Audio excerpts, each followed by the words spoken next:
लेकिन इतिहासकारों की खामी यह भी रही है कि उन्होंने सिर्फ राजाओं और सेनापतियों को ज्यादा महत्व दिया है। वह उन वीर सैनिकों को भूल जाते हैं जिनके सामूहिक बलिदान से आज का भारत तैयार हुआ है। 1857 की क्रांति में अक्सर तात्या टोपे, गुलाम गौस खान, मंगल पांडे, रानी लक्ष्मीबाई का नाम तो स्वर्ण अक्षरों में दर्ज है। लेकिन कई ऐसे पात्रों के नाम छूट जाते हैं जिनका योगदान बहुत ही महत्वपूर्ण रहा है। ऐसी ही 3 वीरांगनाएं हैं, सुंदर, मुंदर और जूही। मामूली से लगने वाले इन 3 नामों का इतिहास भी बहुत ही गौरवशाली रहा है। रानी लक्ष्मीबाई को किले से सकुशल बाहर निकालने वाली ये 3 वीरांगनाएं ही थीं। इन्हीं तीनों की मदद से रानी लक्ष्मीबाई सकुशल अपने किले से बाहर निकलने में सफल हो पाई थी। महारानी लक्ष्मीबाई ने दिया सहेली का दर्जा। प्रसिद्ध साहित्यकार वृंदावनलाल वर्मा अपनी किताब झांसी की रानी में इन तीनों का उल्लेख करते हैं। वह लिखते हैं कि जब लक्ष्मीबाई और गंगाधर राव गणेश मंदिर में विवाह के लिए जा रहे थे, तो महारानी के रथ पर एक लड़की चढ़ी। उसने अपना नाम जूही बताया और कहा कि मैं आपकी दासी हूं।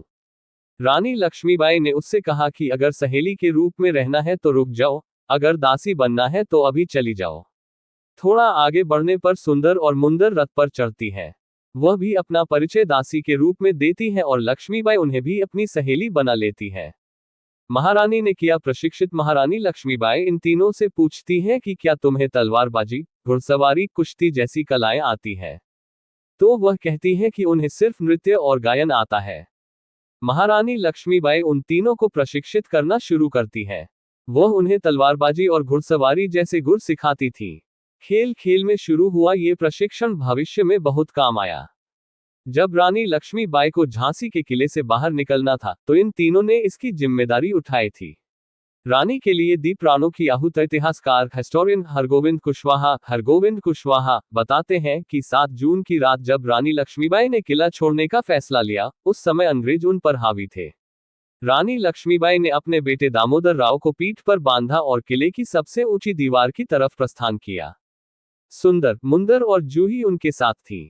वह लगातार अंग्रेजों से युद्ध करती रहीं। सबसे पहली गोली सुंदर को लगी। थोड़ा आगे बढ़ने पर मुंदर भी वीरगति को प्राप्त हो गई।